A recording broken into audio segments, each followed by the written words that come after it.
قال الله تبارك وتعالى في القرآن المجيد والفرقان الحميد يا أيها الذين آمنوا استجيبوا لله وللرسول إذا دعاكم لما يحييكم صدق الله مولانا العظيم وبلغنا رسوله النبي الكريم ونحن على ذلك من الشاهدين والشاكرين والحمد لله رب العالمين۔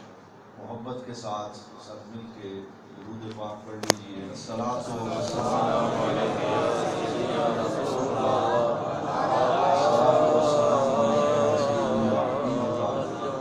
وعلی آلک واصحابک یا سیدی یا رحمۃ للعالمین ویا جد الحسن والحسین۔ زینت مسند صدارت، پروردہ آغوش ولایت، فیض یافتہ بارگاہ ضیاء الامت جناب پیر سید ظفر علی شاہ صاحب بخاری دامت برکاتہ العالیہ، برادر ذیشان، عالم نبیل، فاضل جلیل، مجاہد اہل سنت جناب حضرت علامہ مولانا عبداللہ حاجی صاحب زید مجدو، برادر محترم پیر طریقت رہبر شریعت جناب پیر محمد حبیب الرحمن کریمی صاحب، اور دارالعلوم محمدیہ وسیع میرا شریف کے جمیع شاہین علماء کرام اور دیگر مشائخ و علماء کرام اور برادران اسلام، اور میزبان محفل کا نام لینا بھی ضروری ہے، جناب حضرت علامہ مولانا عبد الماجد صاحب، وہ بھی مجاہد بھی ہیں، اور ان کے اس جہاد کی برکت نظر آ رہی ہے کہ آج وادیوں پہاڑوں کے درمیان اس دور دراز جگہ پہ عاشقوں کا یہ جمع غفیر جمع ہے۔ اللہ تعالیٰ ان کی علم و عمل میں اور ان کی کاوشوں میں مزید برکتیں عطا فرمائے۔ مجھے یاد پڑتا ہے کہ پہلی دفعہ جب میں یہاں آیا، غالباً یہی مسجد تھی، اور یہ جو لبیک یا رسول اللہ کانفرنس کا سلسلہ ہے، اس سلسلے کی وہ پہلی کانفرنس تھی یا دوسری تھی، اور آج سے تقریباً یہ 10-11 سال پہلے کی بات ہے۔ سبحان اللہ۔ یہاں حاضری دی تھی، اور آج پھر اللہ تعالیٰ نے موقع دیا ہے، لیکن ببین تفاوت راہ از کجاست تا بکجا، مسئلہ کہاں پہنچ گیا؟ یہ ان کی محنت کی بات ہے، اللہ تعالیٰ ان کو مزید اجر عطا فرمائے۔ جو موضوع مجھے دیا گیا میں بلا تمہید اس پہ اپنی معروضات پیش کرتا ہوں، اور وہ ہم سب کی محبتوں اور عقیدتوں کا مرکز و محور یعنی لبیک یا رسول اللہ کانفرنس کا موضوع ہے۔ یہ ایسا موضوع ہے جو ہر مومن کے دل کی دھڑکن ہے، اور اس کے عشق کا تقاضا ہے، اور اس کے ایمان کی دلیل ہے۔ لیکن اس موضوع کے دو پہلو ہیں، ایک اعتقادی پہلو ہے اور دوسرا عملی پہلو ہے، اور میں دونوں پہلوؤں پہ چند گزارشات پیش کروں گا۔ سب سے پہلے اس کا اعتقادی پہلو کیا ہے، یعنی لبیک یا رسول اللہ کا عقیدہ کیا ہونا چاہیے، اور پھر اس کا عملی پہلو کیا ہے، اور پھر ہم یہ دیکھیں گے کہ ہم عقیدے میں کہاں کھڑے ہیں اور عمل میں کہاں کھڑے ہیں، اور اس طریقے سے انشاءاللہ میں یہ موضوع آپ کی خدمت میں عرض کروں گا۔ لیکن آئیے اعتقاد اور عقیدہ اور عمل کی بات کرنے سے پہلے سب سے پہلے یہ بات کریں کہ یہ نعرہ جو آج 1500 سال کے بعد چھمب کے مقام پہ ہم لگا رہے ہیں، صحابہ نے کس شان سے یہ نعرہ لگایا؟ یعنی یہ بے اصل نعرہ تو نہیں ہے، یہ آج کے مولوی کی ایجاد نہیں ہے، یہ آج کے کسی مفسر اور مفتی کا قول نہیں ہے، بلکہ آئیے میں آپ سے عرض کروں، یہ نعرہ سرکار کی موجودگی میں حضور کے رخ انور کو دیکھ کے صحابہ نے لگایا۔ سرکار کو تکتے تھے، وہ کتنے خوش نصیب تھے کہ نظر ٹکٹکی باندھ کے روئے یار پہ تھی اور زبان پہ جاری تھا لبیک یا رسول اللہ۔ وہ کب لگا ہے؟ بے شمار مقامات ہیں، لیکن میں صرف ایک مقام کا ذکر کرتا ہوں، اور مجھے میلاد شریف پہ بہت جگہ جانے کا اتفاق ہوا، حضور ضیاء الامت کا فیض ہے کہ گفتگو کا موقع ملتا ہے، میں میلاد پہ دوستوں سے یہی عرض کرتا ہوں کہ لمبی چوڑی دلیلیں ایک طرف رکھ دو، بحث مناظرہ چھوڑ دو، ساری گفتگو ایک طرف رکھ کے صرف ایک 1 پوائنٹ ایجنڈے پہ آ جاؤ کہ وہ میلاد جو ہم مناتے ہیں، وہ نعرے جو ہم لگاتے ہیں، وہ استقبال جو ہم کرتے ہیں، وہ چراغاں جو ہم کرتے ہیں، اور وہ نعتیں اور نعرے جو ہم لگاتے ہیں، جب سرکار مدینہ تشریف لائے یہ سارے عمل صحابہ نے مدینے میں کیے ہیں۔ صرف اسی ایک مقام پہ آ جاؤ تو اسی ایک حدیث سے سارے مسئلے حل ہو جاتے ہیں۔ سرکار مدینہ تشریف لائے، 17 دن کا طویل سفر کیا، سیدنا ابو بکر صدیق جن کا کل دن گزرا ہے، آج ان کا ذکر بھی ہو جائے، وہ بھی ساتھ ہیں، عبداللہ بن عریقط بھی ساتھ ہیں، عامر بن فہیرہ بھی ساتھ ہیں، اور عاشقوں کے ہجوم میں سرکار تشریف لا رہے ہیں، اور اہل مدینہ ہر روز انتظار کرتے ہیں۔ کوئی مکان کی چھتوں پہ چڑھا ہے، کوئی کھجور کے درختوں پہ چڑھا ہے، کوئی پہاڑ کے ٹیلوں پہ چڑھا ہے۔ مدینے کے وہ یثرب کے یہودی ان سے پوچھتے بھائی کیا کرتے ہو؟ وہ کہتے سید الانبیاء کا انتظار کر رہے ہیں، حضور کا انتظار ہے، ہمارے آقا آ رہے ہیں، ہمارے سردار آ رہے ہیں۔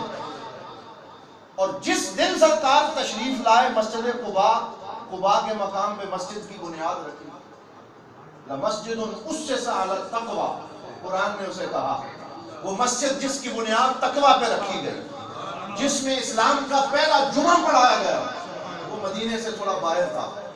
سرکار تشریف لائے، ظہر کی نماز کا وقت تھا، اور مدینے کی حدود میں پہاڑیوں سے جب یہ چاند طلوع ہوا اور جب آقا کائنات کی سواری سامنے آئی، اس وقت صحابہ کرام جو 17 دن سے انتظار کر رہے تھے، ابن اسحاق نے لکھا ہے، وہ کہتے ہیں کہ وہ اپنے گھروں کو چلے گئے، سستا رہے تھے کہ شاید آج بھی حضور تشریف نہ لائیں، اور ایک یہودی دیکھ رہا تھا، وہ اپنے کسی کام سے نکلا اور اس نے دیکھا کہ یہ سواریاں آ رہی ہیں، تو 17 دن کے اس انتظام اور اس ریہرسل کو دیکھ کے یہودی سے صبر نہ ہو سکا، اور اس کی زبان پہ جاری ہو گیا، یا اہل یثرب ھذا جدکم قد اتاکم، ارے یثرب والو 17 دن سے جس مکھڑے کو تکنا چاہتے تھے باہر نکلو، تمہارا سردار آ گیا ہے، حضور تشریف لے آئے ہیں۔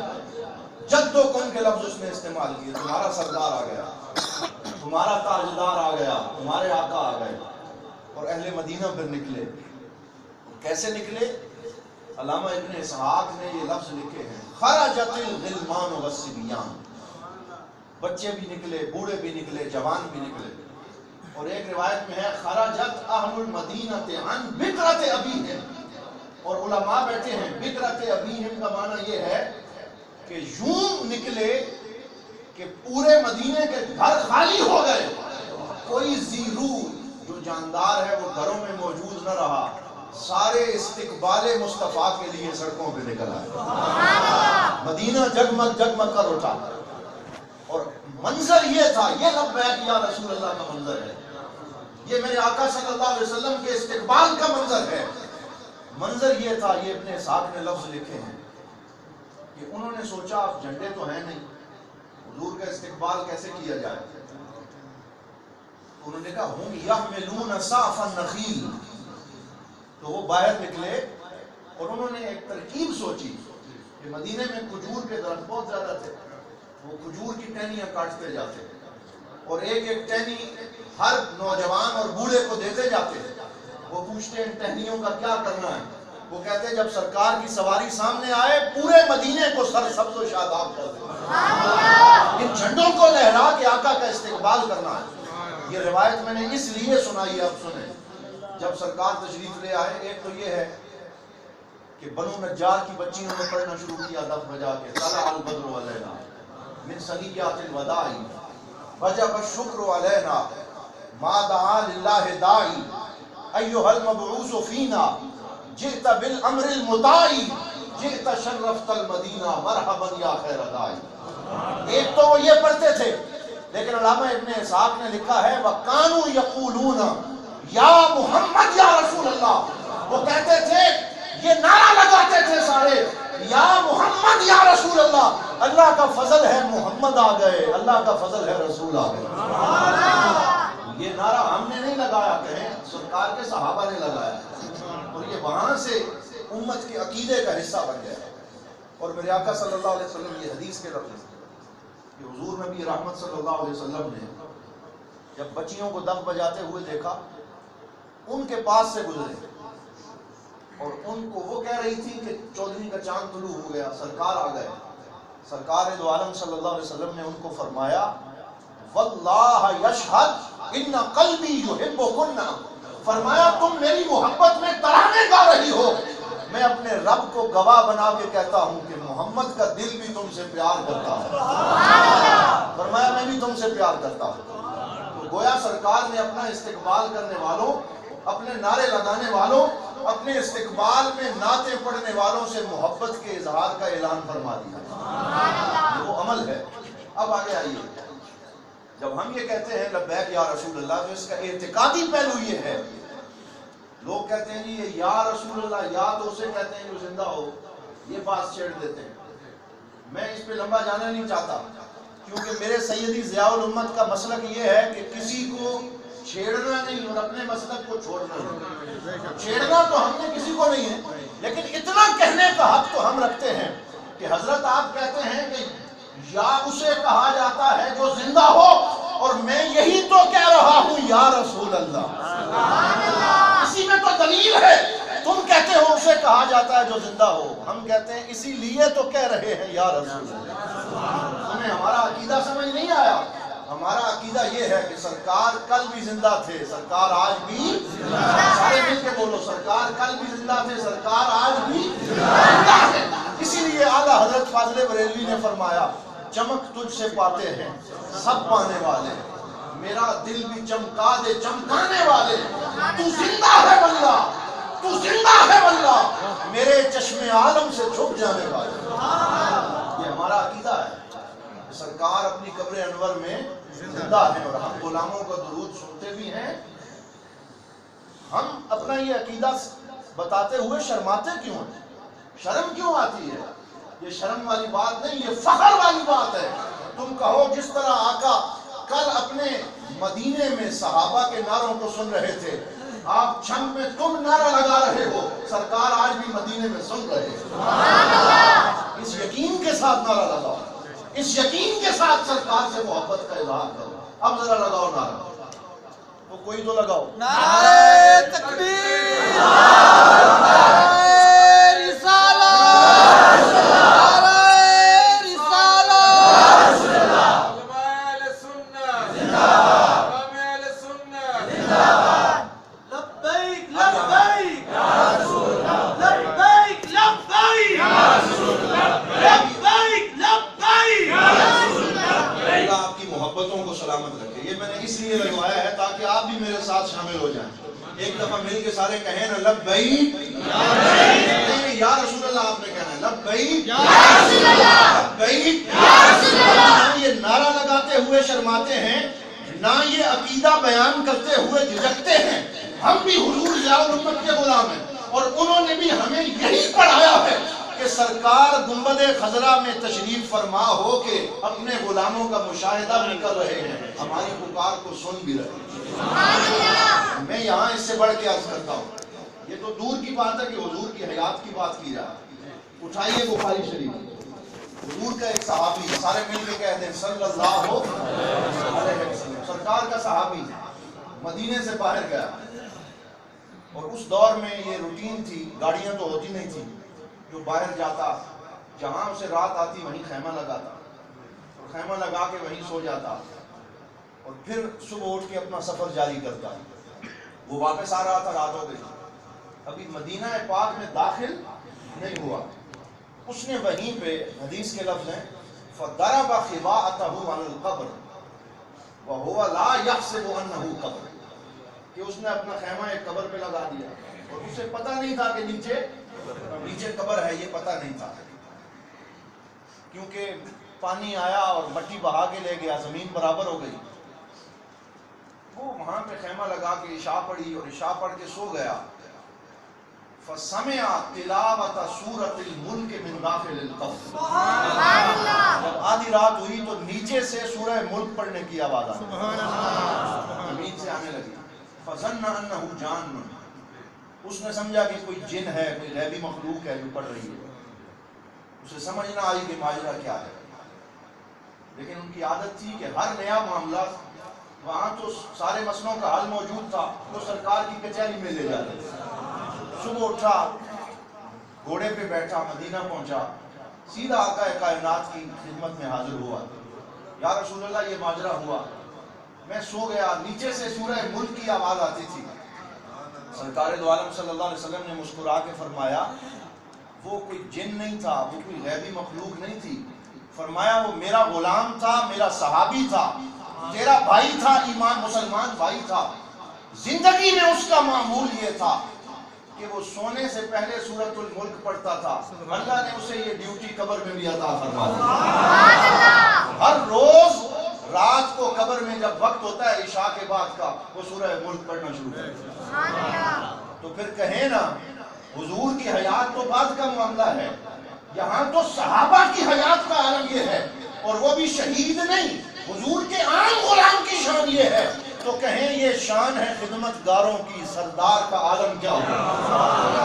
یہ صحابی کی شان ہے، یہ غلام کی شان ہے، آقا کی شان کیا ہوگا؟ میں کل میرات العاشقین پڑھ رہا تھا، حضرت خواجہ شمس العارفین کی کتاب ہے، اور میں جو اہل علم طبقہ ہے ان سے کہوں گا یہ کتاب ضرور پڑھو، اس کا ایک ایک لفظ نور ہے۔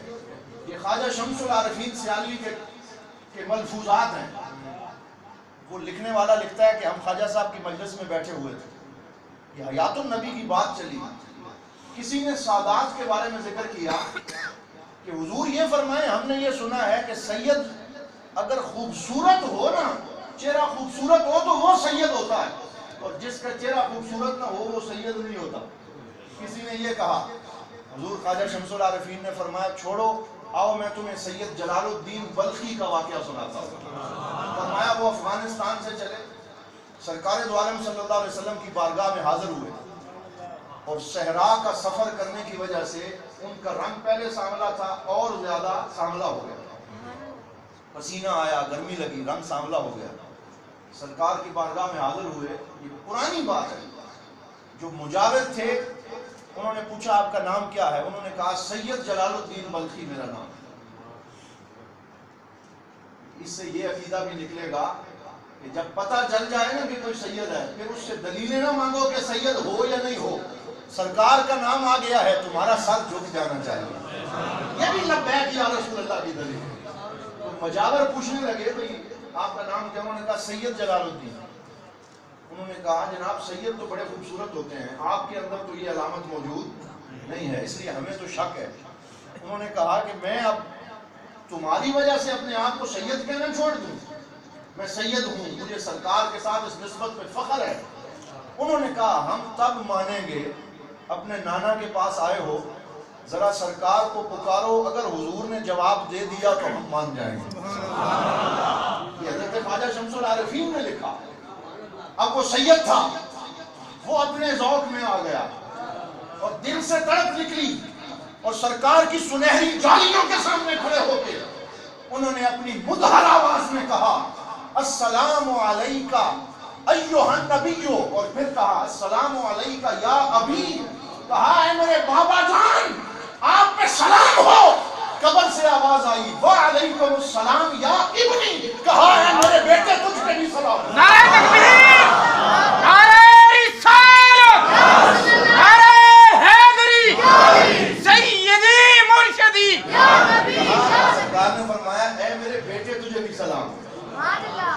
اس سے دو باتیں پتہ چلی کہ سید سے دلیلیں نہ مانگو، اور دوسرا یہ پتہ چلا کہ سید کا اپنے نانا کے ساتھ آج بھی وہی رابطہ ہے جو کل رابطہ تھا۔ سید کا خون جب پکارتا ہے جواب مدینے سے آتا ہے۔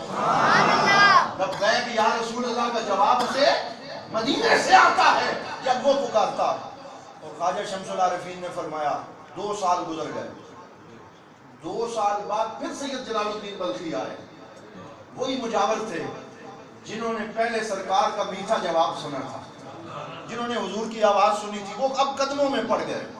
سارے سید جلال الدین بلخی کے مرید ہو گئے اور انہوں نے کہا حضور وہ آواز جو 2 سال پہلے سنی تھی ایک دفعہ پھر سنا دیجیے، ایک دفعہ پھر حضور کو سلام کیجیے، پھر جواب آئے، پھر ہم سرکار کے سلام کا لطف لیں۔ یہ سلام کا لطف انہوں نے نہیں لیا، یہ صحابہ نے بھی لیا ہے۔ ترمذی شریف کی روایت ہے کہ حضور کے ایک صحابی اپنے گھر میں موجود تھے، میرے آقا صلی اللہ علیہ وسلم ان کے گھر تشریف لے گئے، یہ مشہور روایت ہے۔ سرکار نے دستک دے کے فرمایا السلام علیکم۔ سرکار کی یہ سنت بھی ہے اور عادت مبارکہ بھی تھی کہ 3 دفعہ دستک بھی دیتے، سلام بھی کرتے، اگر کوئی کھول دیتا تو ٹھیک ہے ورنہ واپس چلے جاتے۔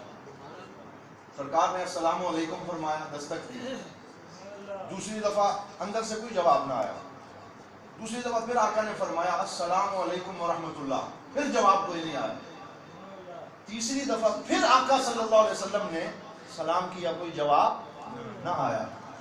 میرے آقا صلی اللہ علیہ وسلم واپس مڑنے لگے تو وہ صحابی باہر نکلے اور حضور کے قدموں میں گر گئے۔ حضور نے فرمایا میں تو 3 دفعہ دستک دے کے جا رہا تھا، تم باہر کیوں نہیں نکلے؟ اس نے کہا یا رسول اللہ سلامتی مجھ پہ آپ کے زبان سے آ رہی تھی، میرا دل کرتا تھا میں جواب نہ دوں، آپ سلام کرتے رہیں، اللہ کی رحمتیں میرے گھر پہ برستی رہیں۔ حضور سلام کر رہے ہیں، سرکار سلامتی بھیج رہے ہیں، تو میں چاہ رہا تھا کہ یہ بار بار بھیجتے رہیں، اس طرح وہ سرکار کی سلامتی کو وصول کرتے تھے۔ انہوں نے کہا جلال الدین بلخی سے پھر سلام کریں، انہوں نے ایک دفعہ پھر جب 2 سال کے بعد، خواجہ صاحب لکھتے ہیں پہلے انہوں نے کہا اب میں گناہوں کی گرد پڑ گئی، میں غافل ہو گیا، پہلی دفعہ تو اور کیفیت تھی، اب شاید حضور کرم نہ فرمائیں، انہوں نے کہا نہیں آپ سلام تو کریں۔ خواجہ صاحب لکھتے ہیں انہوں نے دوبارہ 2 سال کے بعد سرکار کو سلام کیا، پھر سرکار کی طرف سے وہی جواب آیا وعلیکم السلام یا ابنی، اے میرے بیٹے تمہارے اوپر بھی سلام۔ یہ حضور کی زندگی کا عالم ہے، یہ سرکار کی حیات طیبہ کا عالم ہے۔ اور سید احمد رفاعی الکبیر کا واقعہ مشہور ہے جو زبان زدے خاص و عام ہے کہ آپ شام عراق کے رہنے والے تھے اور حضور غوث پاک کے ہم اثر تھے، سرکار کو صلی اللہ علیہ وسلم کو سلام پیش کرتے، قلبی رابطہ تھا، لیکن جب حضور کی بارگاہ میں حاضر ہوئے تو انہوں نے کہا فی البعد روحی کنت ارسلھا، یا رسول اللہ جب میں دور تھا تو میں آ تو نہیں سکتا تھا، میں اپنی روح کو آپ پر سلام کے لیے بھیجا کرتا تھا، جسم وہاں ہوتا روح کو بھیج دیتا، اب خود آ گیا ہوں فامدد یدیک لاحظی بہا شرفی، کہا آج میرا دل کرتا ہے کہ دولت الاشباح حاضرۃ کے لفظ ہیں کہ میرے جسم کی پوری سلطنت حاضر ہو گئی، میری روح بھی حاضر ہو گئی، جسم بھی حاضر ہو گیا، آج کرم کریں اپنا ہاتھ باہر نکالیں، میرا دل کرتا ہے آپ کا ہاتھ چوم لوں۔ وہ کہتے ہیں ہزاروں کے مجمع میں سرکار کا دستے کرم باہر آیا اور انہوں نے بڑھ کے بوسہ لے لیا۔ یہ اعتقادی پہلو ہے لبیک یا رسول اللہ کہ ہم اگر حضور کے لیے لبیک کا نعرہ لگاتے ہیں، سرکار دو عالم صلی اللہ علیہ وسلم کو پکارتے ہیں تو یہ پکار ہوا میں نہیں جاتی بلکہ ہمارے آقا غلاموں کی پکار کو سنتے ہیں۔ سارے بولے آقا غلاموں کی پکار کو سنتے ہیں، کرم فرماتے ہیں۔ اور اس کا عملی پہلو یہ ہے جسے قرآن نے بیان کیا، فرمایا صرف زبان سے کہہ کے مطمئن نہ ہو جانا کہ بس ہم نے لبیک کہہ دیا ہم غلام ہو گئے، فرمایا یہ زبانی غلامی ہمیں قبول نہیں ہے، کہ ایسا نہ ہو کہ لبیک کی تسبیح پڑھتے رہو، نعرے لگاتے رہو، گھنٹہ گھنٹہ نعرے لگوائے جائیں اور علماء نعرے لگوا کے چلے جائیں اور وہ بھی سمجھے ہم نے اپنا حق ادا کر دیا، اور نعرے لگانے والے بھی پھر دودھ پی کے سو جائیں کہ یہی لبیک یا رسول اللہ کا حق ہے۔ یاد رکھو کہ ہم عقیدے کو کسی اور جانب لے گئے، عقیدہ تو عقیدہ رہا، عمل بھول گئے۔ آج یہ چند دنوں سے چند سالوں سے یہ رواج چل نکلا ہے کہ لبیک یا رسول اللہ کی تسبیح تو پڑھی جا رہی ہے لیکن عملی پہلو کی طرف توجہ نہیں دلائی جا رہی، اس کی توجہ کی ضرورت ہے۔ سنیے قرآن کیا کہتا ہے، فرمایا یا ایھا الذین آمنوا، اے ایمان والو، استجیبوا للہ والرسول اذا دعاکم لما یحییکم، فرمایا جب اللہ اور اس کا رسول تمہیں بلائیں، آواز دیں تو لبیک کہتے ہوئے چلے آؤ، کیونکہ تمہارے ہمارے چلے آنے میں تمہاری زندگی ہے. فرمایا تمہیں اس سے نئی زندگی ملے گی, تمہارا ایمان بھی زندہ ہو جائے گا, تمہارا نام بھی زندہ ہو جائے گا. استجیبو, حاضر ہو جاؤ, لبیک کہو. یہ عملی غلامی ہے, زبان سے نہ کہیں. سرکار نے بلایا تو جسم اور جان و دل کے ساتھ حاضر ہو جائیں. یہ غلامی کا حق ہے جس کو ادا کرنے کی ضرورت ہے. اور میں سمجھتا ہوں جس طرح حضور ضیاء الامت نے اسے ادا کیا ہے شاید ہی اس دور میں کسی نے ادا کیا ہو. یہ عملی غلامی تو یہی ہے کہ صرف آپ کے علاقے میں یہ دیکھیں میرے دونوں طرف علماء کی بہار نظر آ رہی ہے. سبحان اللہ. یہ لبیک یا رسول اللہ کی عملی صورت ہے. انہوں نے زبان سے نعرہ نہیں لگایا, انہوں نے کہا یا رسول اللہ میں حاضر ہوں, میرے طلباء بھی حاضر ہیں, میں نے اس حاضری کے لیے علماء کی فوج کو تیار کر دیا. یہ عملی پہلو ہے جسے ہم سب کو سمجھنے کی ضرورت ہے. حضور ضیاء الامت رحمۃ اللہ تعالی علیہ نے اس آیت کی تفسیر میں لکھا, آپ نے فرمایا کہ حضرت ابو سعید حضور کے ایک صحابی ہیں, وہ نماز پڑھ رہے تھے. میرے آقا صلی اللہ علیہ وسلم نے اپنے حجرے سے آواز لگائی, انہیں بلایا. وہ نماز پڑھتے رہے اور نماز کی ساری رکعتیں پوری کرنے کے بعد حاضر ہوئے. یا رسول اللہ میں حاضر ہوں. لبیک کہا, لیکن لبیک میں 10 منٹ کی تاخیر ہو گئی. یہ عملی لبیک, صرف 10 منٹ کی تاخیر ہوئی. سرکار نے فرمایا تم کدھر تھے؟ یا رسول اللہ نماز پڑھ رہا تھا. فرمایا تم نے قرآن کی یہ آیت نہیں پڑھی؟ یہی آیت پڑھی, استجیبوا للہ والرسول اذا دعاکم. یہاں اذا مطلق ہے, یہاں یہ نہیں ہے کہ تم اپنی عقل کے گھوڑے دوڑاؤ کہ حضور نے بلایا میں اللہ کی نماز میں ہوں. فرمایا اللہ کا بلانا اور رسول اللہ کا بلانا اس میں کوئی فرق نہیں ہے. جب میں بلاؤں چاہے سجدے میں ہو نماز میں ہو, تمہاری نماز اس وقت یہی ہے کہ سرکار کے قدموں میں حاضر ہو جاؤ. فرمایا تمہیں چاہیے تھا کہ تم نماز چھوڑ کے حاضر ہو جاتے, نماز بعد میں پوری کرتے. تفسیر مظہری میں انہوں نے لکھا ان استجابت الرسول لا تقطع الصلاۃ. انہوں نے کہا یہ عقیدہ ہے مومنوں کا کہ سرکار کی پکار پہ حاضر ہونے سے نماز ٹوٹتی نہیں ہے بلکہ دل کی نماز بھی جڑ جاتی ہے. سبحان اللہ. وہیں تو نماز نصیب ہوتی ہے جب یار بلا لے, جب سرکار بلا لے. اس سے بڑی نماز کیا ہے, اس سے بڑی حاضری کیا ہے. حدیث پاک سنیے, ایمان تازہ ہو جائے گا. جنگ خیبر کا موقع ہے, حدیث تو مشہور ہے کہ سرکار دو عالم صلی اللہ علیہ وسلم نے ارشاد فرمایا سأعطی الرایۃ غدا لرجل یحبہ اللہ ورسولہ ویحبہ اللہ ورسولہ.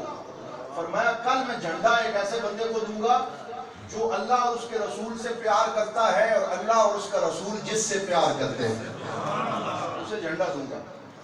حضرت عمر نے فرمایا انی احببت الخلافۃ والامارۃ فقط یومئذ. کہا میں نے کبھی خلافت اور امارت کی توقع نہیں کی, لیکن جس دن سرکار نے جھنڈا دینے کی بات کی میرے اندر بھی ارمان مچلے کہ اللہ کرے مجھے ہی دے دے, جھنڈا مجھے ملے, قیادت مجھے ملے. سارے صحابہ سرکار کی آواز کا انتظار کر رہے تھے. حضور نے حضرت علی کو بلایا, مشہور روایت ہے, اور بلا کے ان سے انہیں جو لفظ فرمائے وہ لفظ یہ ہیں, جھنڈا عطا فرمایا اور فرمایا امشی یا علی ولا تلتفت حتی یفتح اللہ علیہ. فرمایا اے علی اب نکلو, اور سرکار نے ساتھ یہ لفظ فرما دیے ولا تلتفت حتی یفتح اللہ علیہ. فرمایا جب تک فتح ہو نہ جائے خیبر واپس نہ مڑ کے دیکھنا. کیا لفظ ارشاد فرمائے, واپس نہ مڑنا جب تک خیبر فتح نہ ہو جائے. اب ان کی عملی استجابت دیکھیں, یہ عملی لبیک ہے. مانا تو اس کا یہ تھا کہ یعنی جیسے ہم کہتے ہیں نا کہ پیچھے مڑ کے نہ دیکھی جب تک کم نہ ہو جائے, ہم بھی کہتے ہیں. مانا یہ نہیں ہے کہ آگے پیچھے نہ دیکھو, مانا یہ ہے کہ دھیان سے اپنا کام کرنا. پیچھے مڑنے کی تو اجازت ہے, لیکن مانا یہ ہے کہ جب تک خیبر فتح نہ ہو جائے سکون کا سانس نہ لینا. یہ مانا یہ تھا. لیکن حضرت علی کی لبیک یا رسول اللہ کا عالم دیکھیں, انہوں نے کیسے لبیک کہا. جھنڈا لیا, اپنا منہ فوراً پھیرا خیبر کی طرف. فصار علی شیئا ثم وقف ولا یلتفت. یہ بخاری شریف کے لفظ ہیں. فرمایا حضرت علی تھوڑا سا چلے, 4 قدم چل چکے تو حضور سے کوئی اور بات پوچھنے کا خیال آیا کہ ایک اور بات بھی پوچھنی ہے. حضور بڑے بڑے مشن میں بھیج رہے ہیں, تو دل کیا کہ پیچھے مڑ کے پوچھوں, لیکن پھر خیال آیا کہ سرکار نے فرمایا مڑنا نہیں ہے. تو سرکار چہرہ خیبر کی طرف ہے, حضرت علی کا چہرہ ادھر ہے. حضور سے پوچھنے یا رسول اللہ ایک اور بات پوچھنا چاہتا ہوں. چہرہ ادھر ہے, سرکار پیچھے بیٹھے ہوئے ہیں, لیکن حضور نے کہہ دیا مڑنا نہیں ہے. حضرت علی نے ادھر منہ کر کے کہا حضور ایک اور بات پوچھنا چاہتا ہوں. حضور نے مسکرا کے کہا پوچھو. فرمایا علی ای شیء اقاتل فی سبیل اللہ. یا رسول اللہ یہ بھی بتا دیں کس چیز پہ جہاد کرنا ہے, کس چیز کی طرف دعوت دینی ہے. سرکار نے فرمایا اذهب وقاتل حتى يشهد الناس ان لا الہ الا اللہ وان محمد رسول اللہ. فرمایا یہی تو دعوت دینی ہے کہ اللہ ایک ہے اور میں محمد اللہ کا سچا رسول ہوں. سبحان اللہ. لیکن اس میں جو شاہد ہے اور جو دلیل ہے وہ یہ ہے کہ انہوں نے کیا عملی لبیک کہا. پیچھے مڑ کے بھی بات کر سکتے تھے, لیکن انہوں نے کہا کہ میرے آقا نے فرما دیا مڑنا نہیں, اب مڑنا نہیں جب تک خیبر فتح نہ ہو جائے. یہی ان کا یقین تھا, یہ ان کا عمل تھا. یہی وجہ ہے اگلے ہی دن گئے اور وہ دروازہ جسے 100 بندہ نہیں اٹھا سکتا تھا, علی نے ایک ضرب حیدری سے دروازے کو اٹھا کے پرے کر دیا. جب اس طرح استجابت عملیہ ہو جائے کہ آپ دل سے سرکار پہ جانو دل سے نثار ہو جائیں, اس عملی استجابت کی ضرورت ہے, اس لبیک کی ضرورت ہے. آج لوگ سگریٹ پیتے ہیں, آج لوگ سارا دن نماز سے غائب رہتے ہیں, اور پھر جب کوئی نعرہ لگوائے تو لبیک یا رسول اللہ بھی کہہ دیا. یہ اپنی مرضی کے لبیک یا رسول اللہ کے نعرے ہمیں لے ڈوبیں گے. عمل کی ضرورت ہے. سیدنا حضور نبی رحمت صلی اللہ علیہ وسلم منبر رسول پہ تھے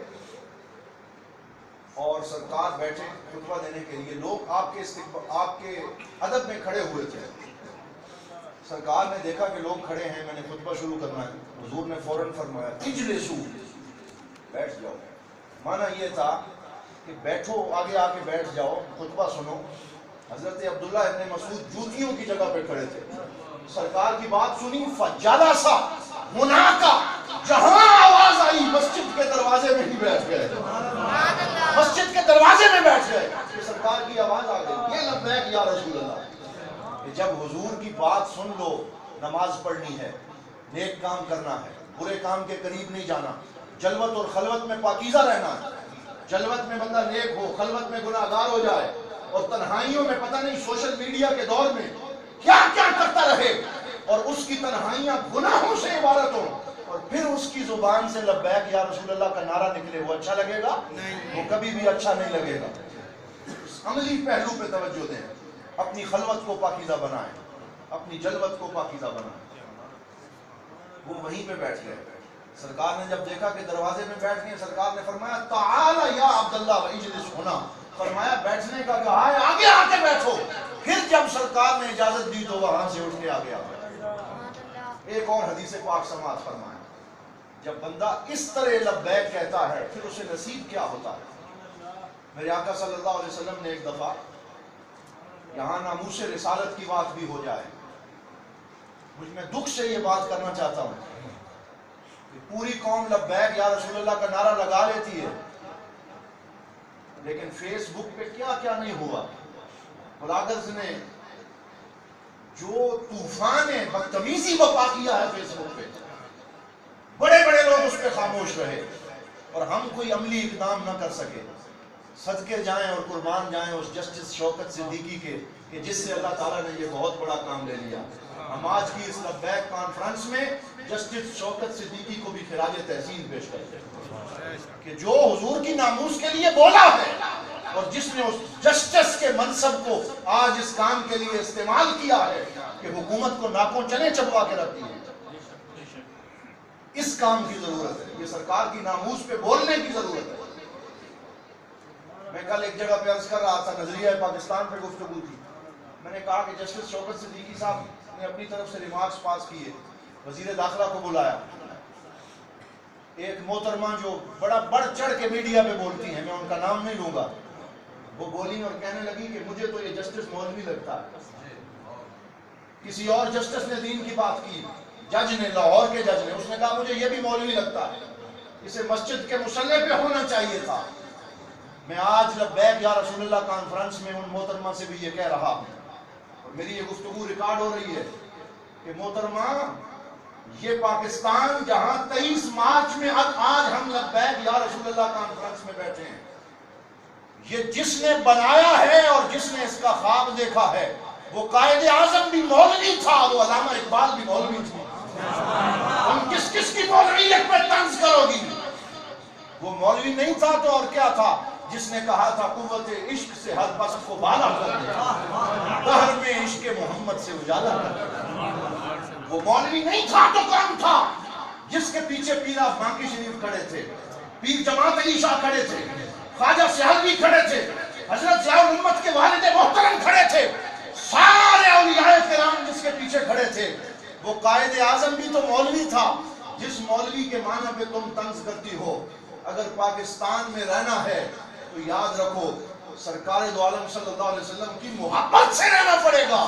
پاکستان سرکار کا فیضان ہے، پاکستان حضور کا فیضان ہے. اس لیے لبیک یا رسول اللہ کانفرنس میں ہم مذمت کرتے ہیں ان سارے لوگوں کی جو اس ملک میں این جی اوز کے کہنے پہ سیکولرزم کو فروغ دے رہے ہیں، سیکولرزم کو فروغ دے رہے ہیں. میں آپ کو واقعہ سنانے لگا ہوں سرکار کی ناموس پہ لبیک کہنے کا. مدینہ پاک میں حضور تشریف فرما، ایک شخص پورے قبیلے کو اس نے سرکار کے خلاف جمع کیا. کعب اس کا نام تھا، اور اس نے یہ پروگرام بنایا کہ سرکار دو عالم کو پوری فوج تیار کر کے مدینہ میں جا کے نعوذ باللہ ختم کر دوں گا. سرکار دو عالم صلی اللہ علیہ وسلم کو خبر پہنچ گئی. میرے آقا صلی اللہ علیہ وسلم نے، کیونکہ اس کی اب وہ پوری پلاننگ واضح ہو گئی اور اس کی بغاوت واضح ہو گئی، اور جو اس طرح مارنے آ رہا ہو پھر اس کا مقابلہ کرنا ہوتا ہے. میرے آقا صلی اللہ علیہ وسلم نے اعلان فرمایا مجھے کون اس موذی کا سر لے کے آئے گا، کون اس کو ختم کرے گا، کون اس کا سر تن سے جدا کرے گا، کون اس فتنے کا سر کچلے گا، کون اسلام کے نام پہ جہاد کرے گا اور اس کا سر تن سے جدا کرے گا. فرمایا انا اضمن له الجنہ، جو یہ کام کرے گا میں محمد اسے جنت کی گارنٹی دیتا ہوں، میں اسے جنت کی گارنٹی دیتا ہوں، ضمانت دیتا ہوں. حضور نبی رحمت صلی اللہ علیہ وسلم نے یہ اعلان فرمایا. بڑے بڑے صحابہ بیٹھے تھے، لیکن اس وقت یہ کام اللہ نے جس سے لینا تھا، حضرت عبداللہ ابن انیس کھڑے ہو گئے. بعض نے انیس نام لکھا ہے، بعض نے انیس لکھا. وہ کھڑے ہو گئے، انہوں نے کہا انا لہذہ المہمہ، یا رسول اللہ میں اس ڈیوٹی کے لیے حاضر ہوں، آپ میری ذمہ داری لگانا. حضور نے فرمایا جاؤ. وہ چلے گئے. ایک طویل واقعہ ہے کہ انہوں نے کس طریقے سے اس گستاخ کا سر تن سے جدا کیا. پہلے اس کے لشکر میں شامل ہوئے اور پھر کہا کہ میں بھی اسی مشن پہ تمہارے ساتھ چلنا چاہتا ہوں. یہ ہیلا جنگ میں جائز ہوتا ہے. پھر خیمے میں اس کے ساتھ جا کے بیٹھتے تھے، اس کو شعر سناتے تھے عربی کے. اور رات کو جب سارے اس کے لشکر والے سو گئے، حضرت عبداللہ ابن انیس خنجر لے کے اٹھے اور رات کو اس کا سر تن سے جدا کر دیا. اور سرکار دو عالم صلی اللہ علیہ وسلم نے جو ڈیوٹی لگائی تھی، یہ عملی لبیک یا رسول اللہ ہے، اس کو پورا کیا. پھر وہاں سے نکلے اور اس لشکر کو چیرتے ہوئے، وہ سب سو رہے تھے، 10 دن کا مشقت بھرا سفر کر کے مدینہ پہنچے. اور کہتے ہیں حالت یہ ہو گئی کہ لگتا یوں تھا کہ میں بچ نہیں سکوں گا، کھانا پینا ختم ہو گیا، بڑی مشکل سے مدینہ پہنچا. میرے آقا صلی اللہ علیہ وسلم مسجد نبوی میں بیٹھے تھے. حضور نے مجھے دور سے آتے ہوئے دیکھا. میرے چہرے کو دیکھ کے سرکار نے فرمایا قد افلح الوجہ، فرمایا یہ چہرہ جو آ رہا ہے یہ ناکام کا چہرہ نہیں ہے، یہ کامیاب کا چہرہ ہے، یہ کامیاب ہو کے آ رہا ہے. وہ حضور کی خدمت میں حاضر ہوئے، سرکار کے قدموں کو بوسہ لے کے عرض کیا ابشر یا رسول اللہ، یا رسول اللہ آپ کو خوشخبری ہو، میں نے اس گستاخ کا سر تن سے جدا کر دیا، میں نے اس کو ختم کر دیا، اس فتنے کا سر کچل دیا. سرکار نے فرمایا تو نے اپنی ڈیوٹی دے دی، اب ہماری باری ہے. میں نے تمہیں جنت کی ضمانت دی تھی، تھوڑا صبر کرو. وہاں اس کو کھڑا کیا، خود اپنے حجرے میں چلے گئے اور حجرے سے باہر آئے. یہ عجیب طرح کی ضمانت ہے جنت کی. حجرے سے باہر آئے اور باہر آ کے سرکار کے ہاتھ میں مسواک جتنی ایک چھڑی تھی. سرکار نے فرمایا خذھا یا عبداللہ وردھا الی یوم القیامت ادخلک بها الجنہ. فرمایا تو نے میرے کہنے پہ اتنا بڑا کام کیا، اپنی جان ہتھیلی پہ رکھ کے اسلام کی خدمت کی. فرمایا جا یہ چھڑی لے لے اور اسے اپنے پاس رکھنا، اور قیامت کے دن اسے ساتھ لے کے آنا، یہ مجھے پکڑانا، میں تمہیں پکڑ کے جنت میں داخل کروں۔ گویا آپ یہ سمجھیں سرکار نے اسے جنت کا انٹری ٹکٹ دے دیا، جنت کا پاس دے دیا۔ یہ عجیب طرح کی بشارت ہے جو سرکار دو عالم کی سیرت میں ملتی ہے کہ وہ چھڑی ان کو دے دی، فرمایا اسے ساتھ لے کے آنا، میں یہ چھڑی لوں گا تمہیں جنت میں داخل کروں گا۔ سرکار دو عالم صلی اللہ تعالیٰ علیہ، اور وہ حضرت عبداللہ ابن انیس کہتے ہیں کہ میں نے وصیت کر دی اپنے گھر والوں کو، ہر وقت میں اسے اپنے پاس رکھتا۔ وَأَوْصَيْتُ أَنْ أُدْفَنْ مَعِي، کہا کہ اس چھڑی کو میرے ساتھ دفن کیا جائے، میں حشر کے میدان میں یہ اپنے ساتھ لے کے اٹھوں۔ میرے نبی نے مجھ سے وعدہ کیا۔ تو اس عملی استجابت کی ضرورت ہے۔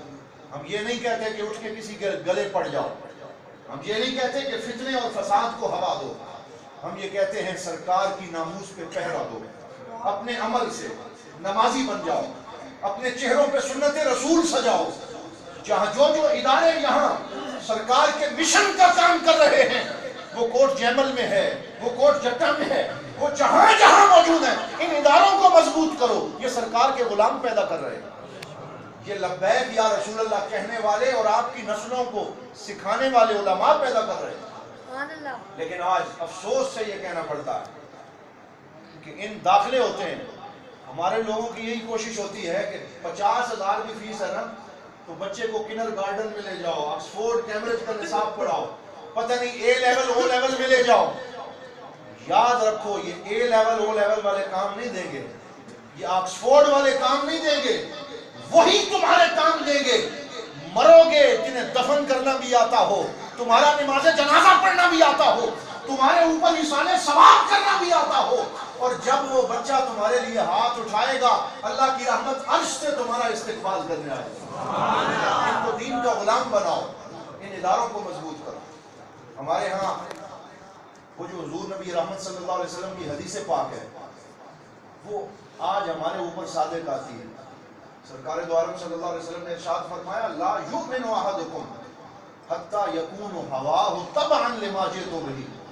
سرکار نے فرمایا تم میں سے اس وقت تک کوئی مومن نہیں ہو سکتا، اس کو اپنے دلوں پہ لکھ کے لے جانا، اس وقت تک کوئی مومن، سارے مل کے بولیں، اس وقت تک کوئی مومن نہیں ہو سکتا جب تک کہ اس کی خواہش اور اس کی طبیعت میری شریعت کے تابع نہ ہو جائے۔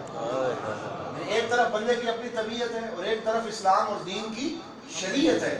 فرمایا جب تک کسی کی طبیعت میری شریعت کے تابع نہ ہو جائے وہ اس وقت تک مومن نہیں ہو سکتا۔ لیکن آج ذرا غور کریں نا، ہماری طبیعت چاہے کہ میلاد میں آنا ہے اور شریعت کہے کہ 5 نمازیں بھی پڑھنی ہیں، ہم میلاد میں آ جائیں گے کیونکہ طبیعت کہہ رہی ہے، نماز کے لیے نہیں جائیں گے کیونکہ شریعت کہہ رہی ہے۔ شریعت کو ایک طرف رکھ دیا، ذوق کو اس کے اوپر ترجیح دے دی۔ ذوق یہ کہہ رہا ہے کہ قوالی کروانی ہے، نعتیہ کلام سن لیں گے، ذوق تو کہہ رہا ہے، ہم نے ذوق کا سن لینا، شریعت کی نہیں سننی۔ صرف قوالی میں دین نہیں ہے، دین کے کچھ فرائض ہیں، وہ 5 نمازیں ہیں، وہ زکوٰۃ ہے، وہ سرکار دو عالم صلی اللہ علیہ وسلم کی محبت ہے، وہ ارکان دین ہے، ان پہ پہلے عمل کرنا ہے۔ لیکن ہم ذوق کے پیچھے ہم نے بھاگنا شروع کر دیا۔ ہم یہ نہیں کہتے کہ ذوق کو چھوڑ ہی دیا جائے، ذوق اختیار کریں، لیکن اپنی آنے والی نسلوں کو حکمت کے ساتھ دین کی طرف لے کے آئیں۔ میں یہ بھی نہیں کہتا کہ ایک دم سے نوجوانوں کو منع کر دو، اسی طرح منع کرو جو طریقہ سرکار دو عالم صلی اللہ علیہ وسلم نے اختیار کیا ہے۔ میں حضرت ایک جگہ حدیث پاک پڑھ رہا تھا، ایک ماں حضور کی بارگاہ میں حاضر ہوئی، اس نے عرض کیا یا رسول اللہ میرا بچہ شعر بہت زیادہ سنتا ہے، ذوق کی طرف زیادہ مائل ہے، جیسے آج ہماری قوم کا حال ہو گیا، شعر و سخن ان سے کروا لو، ڈائریاں کی ڈائریاں بھری پڑی ہیں اور پتہ نہیں کیسی کیسی رومانٹک شاعری یاد ہے، لیکن اگر قرآن کی چند آیتیں سن لیں تو ممکن ہے آخری 10 بھی نہ آتی ہیں۔ تو ذوق کی طرف بھاگتے ہو، شریعت کا کوئی فکر نہیں ہے۔ قرآن کا پوچھا جائے گا کتنا آتا ہے، نماز کا پوچھا جائے گا پڑھی ہے کہ نہیں پڑھی، تم سے شعر نہیں سنے جائیں گے کہ کتنے پڑھے۔ میں یہ نہیں کہتا سرکار کی نعت نہ پڑھیں، ضرور پڑھیں، دل و جان سے پڑھیں، رو رو کے پڑھیں اور محفلیں سجا کے پڑھیں، لیکن یہ محفلیں تب نفع دے گی جب پہلے نماز پوری ہوگی، جب پہلے فرائض پورے ہوں گے، جب پہلے ارکان اسلام پہ عمل ہوگا، تب یہ ذوق فائدہ دے گا۔ اگر ارکان اسلام پہ عمل پورا نہ ہوا صرف ذوق سے کوئی جنت جا سکتا نہیں. یہ بالکل دو ٹوک بات ہے.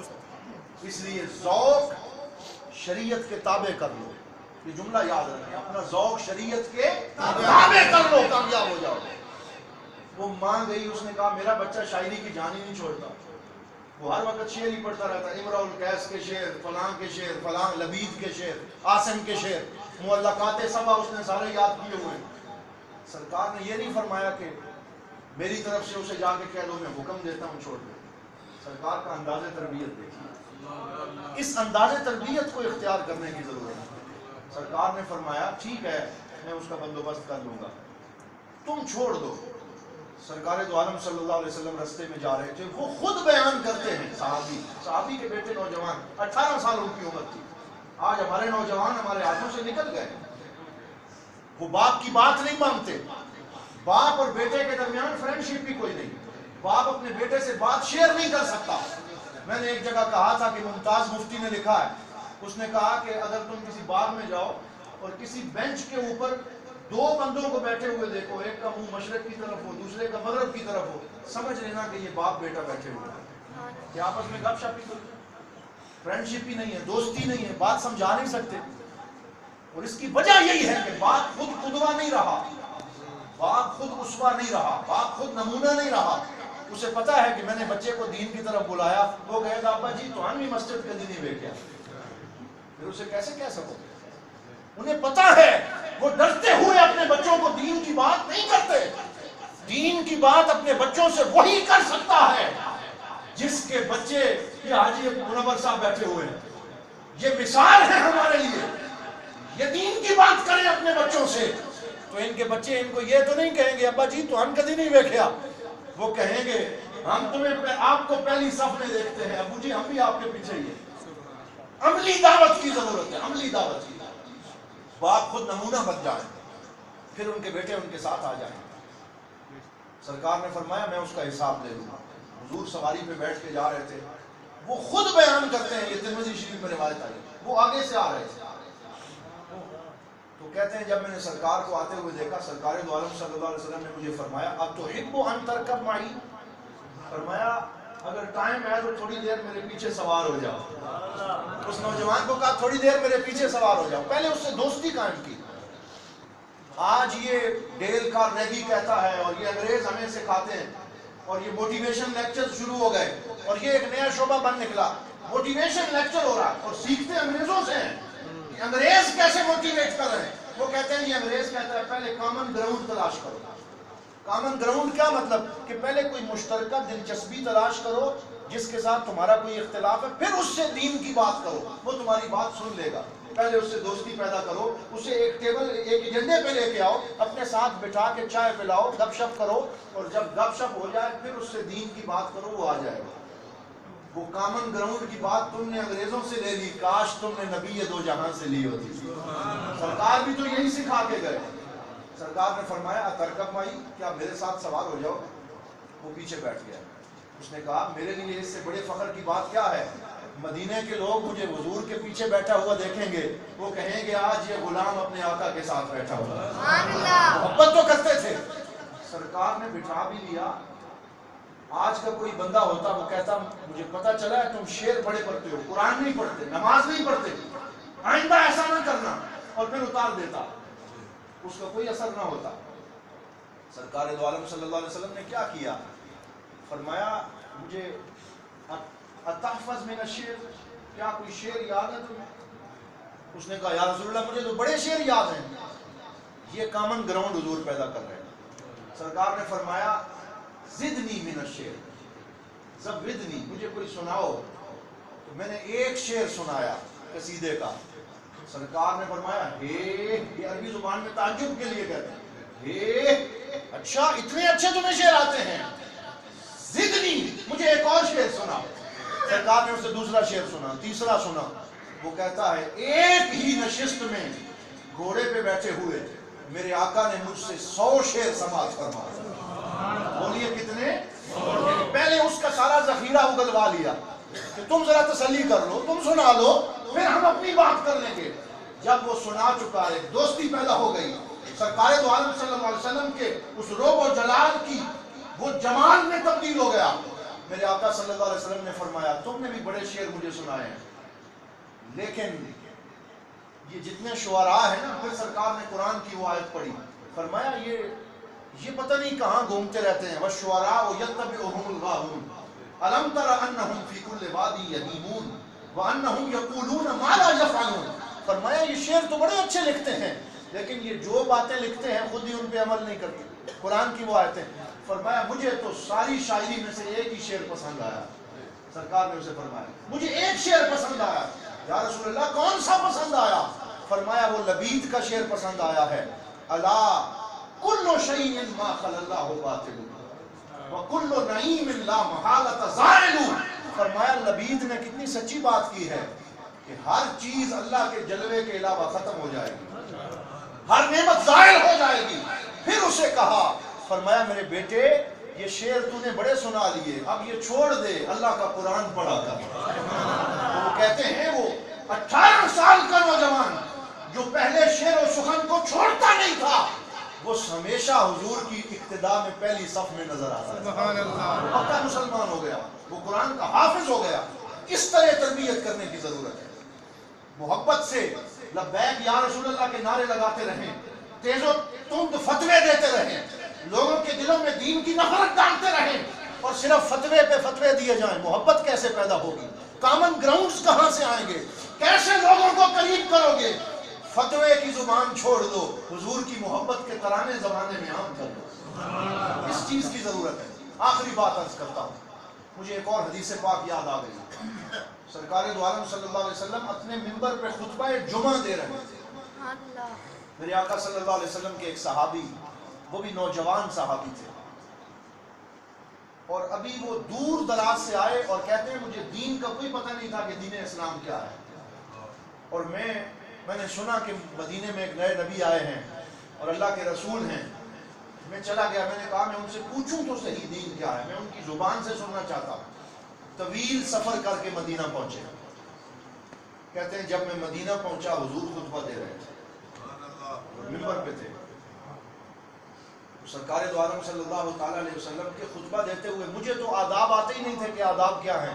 میں نے دور سے ہی آواز لگا دی، میں نے کہا یا محمد، اور ادب تو آتا ہی نہیں تھا، صرف نام لے کے پکارا اور کہا جاءک شاب اجنبی غریب لا یعرف عن دینہ جاء لیسأل عن دینہ. یا محمد، اے محمد صلی اللہ علیہ وسلم، ایک نوجوان آیا ہے، ایک اجنبی آیا ہے، اسے پتہ نہیں ہے اس کا دین کیا ہے.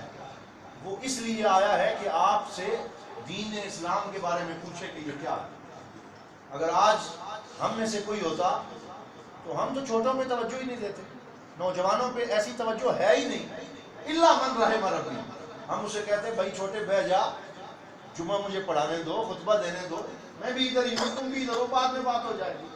لیکن حضور کی کریمی تو دیکھو، جسے لبیک یا رسول اللہ کہتے ہو، جس کی محبت کے نعرے لگاتے ہو، سرکار کی کریمی دیکھو، رحیمی دیکھو، شفقت دیکھو. سرکار دو عالم صلی اللہ علیہ وسلم نے خطبہ بند کر دیا، جمعے کا خطبہ بند کر دیا، اور صحابہ کی صفوں کو چیرتے ہوئے جہاں وہ نوجوان کھڑا تھا اس کے پاس پہنچ گئے، منبر رسول سے اتر کے وہاں پہنچ گئے اور فرمایا ایتونی بکرسی، فرمایا کرسی لے کے آؤ. اور وہاں کرسی بچھا دی اور نوجوان کو دین اسلام کے بارے میں بصوت رفیع، اونچی آواز سے دین بیان کرنا شروع کر دیا. نماز یہ ہے، روزہ یہ ہے، ارکان اسلام یہ ہیں. اور اونچی آواز سے اس لیے کہ جمعہ سننے جو لوگ آئے ہیں وہ بھی معروف نہ رہے، وہ بھی سنتے رہیں، سرکار اس کو دین بتاتے رہے. وہ کہتا ہے میں حضور کا پیارا چہرہ دیکھتا رہا، سرکار مجھے دین کی تبلیغ کرتے رہے. جب بتا چکے فرمایا افہمتا، میں نے عرض کی یا رسول اللہ میں سمجھ گیا، مجھے بات پہنچ گئی. وہ کہتا ہے سرکار ساتھ ساتھ میری پیشانی پہ ہاتھ پھیرتے اور میرے دل پہ ہاتھ پھیرتے، ساتھ مجھے دین کی بات بتاتے. اور جب میں نے کہا مجھے سمجھ آ گئی، پھر حضور کرسی سے اٹھے اور واپس اپنے منبر پہ آئے. وَأَكْمَلَ خُطْبَتَهُ، اپنا جمعے کا خطبہ پورا کر کے نماز پڑھائی. مجھے بتاؤ وہ جس کو سرکار نے خطبہ چھوڑ کے اتنی محبت سے نوازا ہے، وہ کتنا پکا مسلمان بنا ہوگا، وہ حضور کا کتنا بڑا فدائی بنا ہوگا، اسے کیسے کیسے عمل کے جذبے ملے ہوں گے۔ اس محبت کی ضرورت ہے۔ ایک ایک فرد پہ محنت کی جائے، ایک ایک بندے کو دین کا پیغام پہنچایا جائے، ان کو محبت سے دین کی طرف لے کے آیا جائے۔ شدت سے کام نہیں بنے گا، فتویٰ بازی سے کام نہیں بنے گا، لوگوں کو دائرہ اسلام سے دھکے دینے سے کام نہیں بنے گا، محبتوں سے دلوں کو جیتنا ہوگا، تب جا کے دین کی دعوت عام ہوگی۔ مصر کے ایک شیخ تھے حضرت مولانا شیخ متولی شاراوی، بہت بڑے عالم دین تھے۔ یہ 20 جلدوں میں انہوں نے قرآن کی تفسیر لکھی۔ 1998 میں ان کا وصال ہوا۔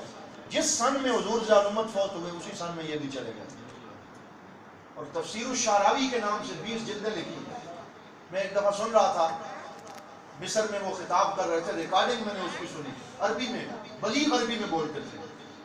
فرمانے لگے کہ ایک شدت پسند کا میرے ساتھ مناظرہ ہوا، اور میں نے اس سے کہا کہ تم یہ خود کش حملے کرتے ہو، دھماکے کرتے ہو، کبھی نائٹ کلب اڑا دیتے ہو، کبھی پتہ نہیں کہاں کہاں نہتے لوگوں کو ختم کر دیتے ہو، یہ کیوں کرتے ہو؟ اس نے کہا وہ نائٹ کلب میں جاتے ہیں، وہ ڈانس کرتے ہیں، وہ شرابیں پیتے ہیں۔ اب اللہ کے ولی کی اپروچ دیکھیں، اس کا انداز دعوت دیکھیں، اس کا اسلوب دیکھیں، اس اسلوب کو اختیار کرنے کی ضرورت ہے۔ انہوں نے کہا کیوں ایسا کرتے ہو؟ اس نے کہا بھائی وہ گناہ میں ملوث ہوتے ہیں، وہ شیطان کے بلاوے پہ وہاں جاتے ہیں۔ آج ہم مسجدوں میں آنے والے کتنے لوگ ہیں، ذرا فیصد نکالو نا۔ ہم بڑے مطمئن ہیں لبیک یا رسول اللہ کے نعرے لگ رہے ہیں، اور ہمارے علماء بڑے مطمئن ہیں جناب ہم نے بڑے جلسے کر لیے، ہزاروں کے اجتماع سے خطاب کر لیا۔ جناب علی ذرا ان ہزاروں کا ریشو نکالو، کتنے لوگ تمہیں سن رہے ہیں، اور کتنے لوگ دین سے دور ہو کے لبرلزم کا شکار ہو گئے، سیکولرزم کا شکار ہو گئے، کالجوں یونیورسٹیوں کے سیکولر استادوں کے ہتھے چڑھ کے دین سے بیزار ہو گئے۔ ان کو دین کی دعوت کون دے گا؟ صرف لبیک یا رسول اللہ کے نعروں سے گزارا کرتے رہو گے، ان تک دین کون پہنچائے گا؟ تھے تو آبا ہی تمہارے مگر تم کیا ہو، ہاتھ پر ہاتھ دھرے منتظر فردا ہو، وہ صورت بن چکی ہے۔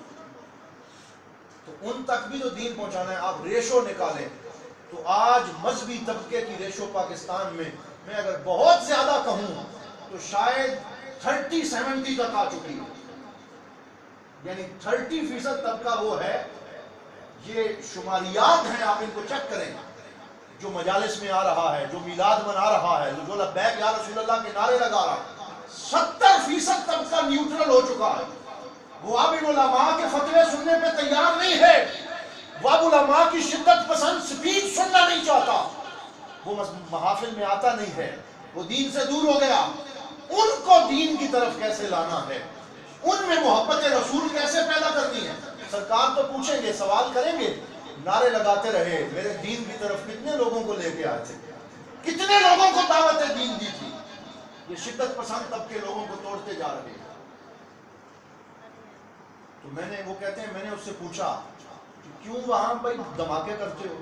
اس نے کہا شیطان کے بلاوے پہ جاتے ہیں، وہاں گناہ میں ملوث ہوتے ہیں، ہم انہیں ختم کر دیتے ہیں۔ جواب سنیں صوفی کا، وہ کہتے ہیں میں نے اس سے کہا کہ تم جہاں ان کو دھماکے میں ختم کرتے ہو، نائٹ کلب میں شراب پیتے ہوئے نشے کی حالت میں، مرنے کے بعد اس حالت میں وہ جہنم میں جاتے ہیں یا جنت میں جاتے ہیں؟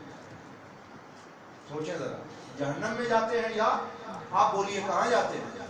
جہنم میں جاتے ہیں۔ بھائی جو ظاہری طور پہ گناہ میں ملوث ہو کے مر گیا بیچارہ، اس کا خاتمہ بالخیر ہی نہ ہوا، وہ کیسے جنت میں جائے گا؟ چلا گیا۔ اس نے کہا جی بالکل وہ جہنمی ہو گیا۔ آپ نے پوچھا شیطان ان کو جنت میں بھیجنا چاہتا تھا یا جنت یا جہنم میں؟ اس نے کہا جی شیطان تو یہی چاہتا ہے کہ وہ جہنم میں چلے جائیں۔ آپ نے کہا تم نے دھماکہ کر کے رحمان کا مقصد پورا کیا یا شیطان کا مقصد پورا کیا؟ یہ سوال ہے، شیطان کا مقصد پورا کیا یا رحمان کا مقصد؟ وہ چپ ہو گیا، اس کے پاس کوئی جواب نہ رہا۔ فَبُهِتَ الَّذِي كَفَرَ، اس کی زبان پہ مہر لگ گئی۔